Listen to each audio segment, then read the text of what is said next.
Alright guys, welcome to the last tutorial in this mini series where I'm going to be teaching you guys how to wrap up the code. We got one more function to take care of, so let's go ahead and do that. So let's actually go ahead and recap one last time all of our functions, and by all of them I just mean 3 of them. So this first function is going to get called whenever the website loads. It's pretty much going to make all of our variables. Now the second function is pretty much what's going to get called whenever we click that play button. Is either going to play the video or pause the video. Well, it depends on the video if it's playing or paused already. And this last function right here, update, is basically going to change the size of that progress bar as the video is playing.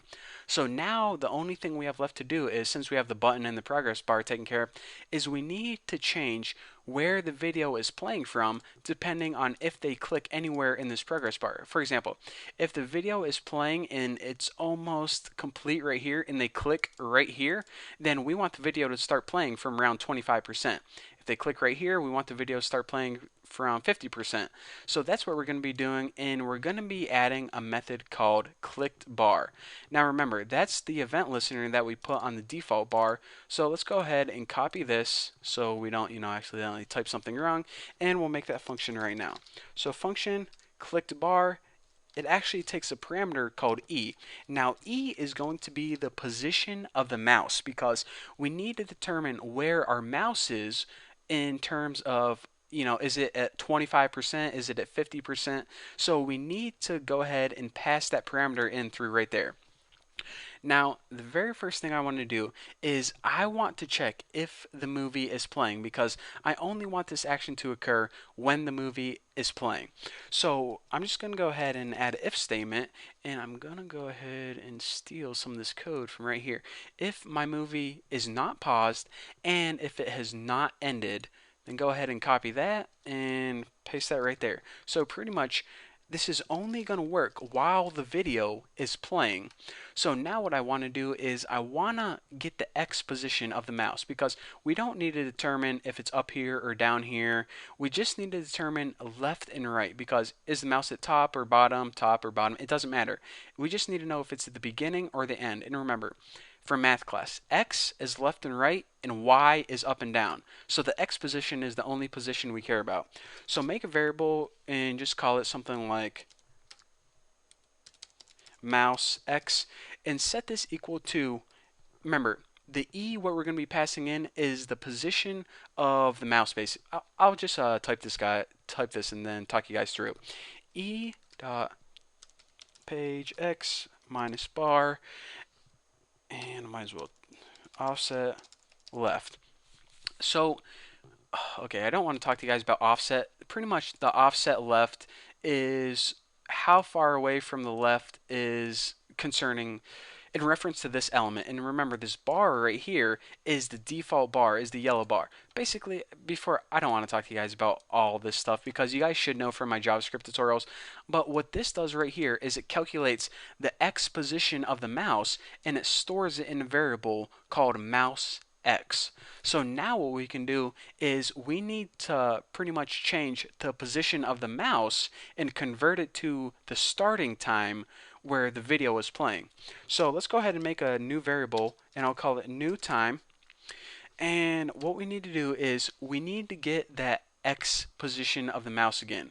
So just go ahead and hit mouse X, and what that's going to do is this is pretty much where it calculated that our mouse is. So now what we want to do is we want to multiply this by my movie duration and there we go. I knew I had it somewhere. Way too lazy to type anything twice in a row.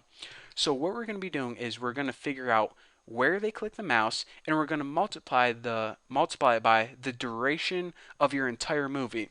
And if you take this entire value and put it over 600 or the entire size of your bar, which mine is 600 as you can see right here, but depending on your video player it may be a little different. You can even put 600 like that, but who wants to do that? What it's going to do is it's going to give you a new starting time. So don't really worry about this formula. Just go ahead and copy it.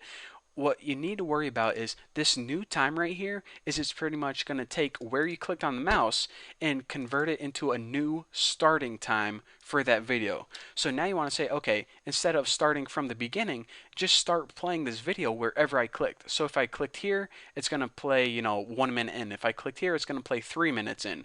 However, what we need to do is we calculated all those figures already, but now we need to say, okay, actually start playing at this point in time. So in order to do that, go ahead and reference my movie, which is the video itself, and there's a property called current time. And this is pretty much where your movie is playing at that moment.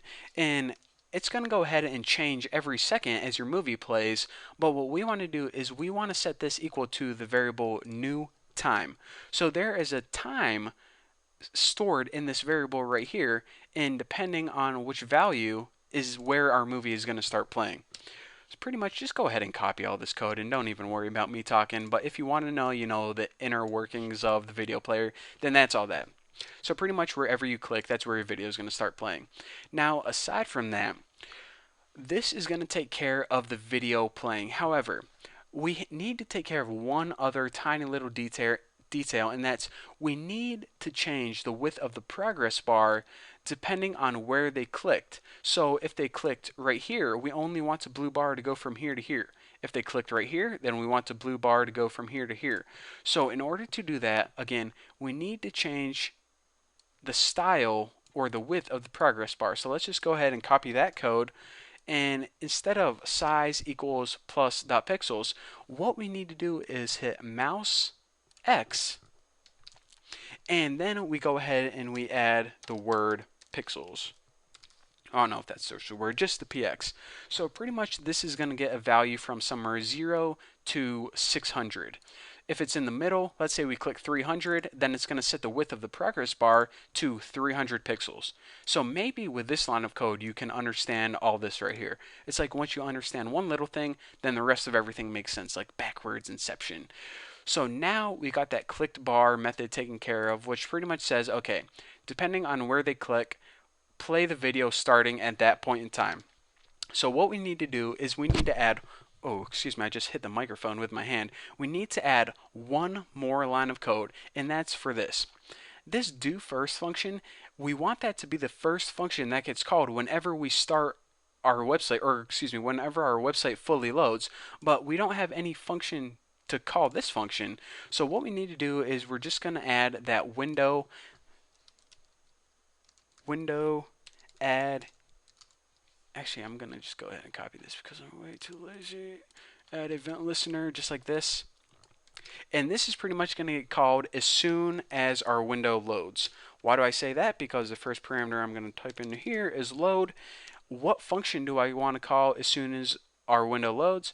Well, I want to call this do first function, just like this right here. And remember, like I said, the last parameter is always false, unless I tell you guys otherwise. So let me go ahead and save this and refresh this and see if we got a working video player. So first, let's go ahead and test our, let's see, what function do we have first? Our play or pause. So whenever we hit this, our video should start playing, our progress bar should change sizes, and as you can see, this play button changed to pause. So let me go ahead and scroll in a little bit. Now, watch what happens when I hit pause. It changes to play because now our video is paused, and now we can hit play to start playing the video again. And now the video is playing. I'm going to go ahead and hit pause. It changes to play, and as you can see, our progress bar is updating every half of a second. Now, the other thing I want to test out is, as this video is playing, we can go ahead and click on this default bar, and our progress bar should change. First of all, we'll hop to that current time and change the progress bar's width.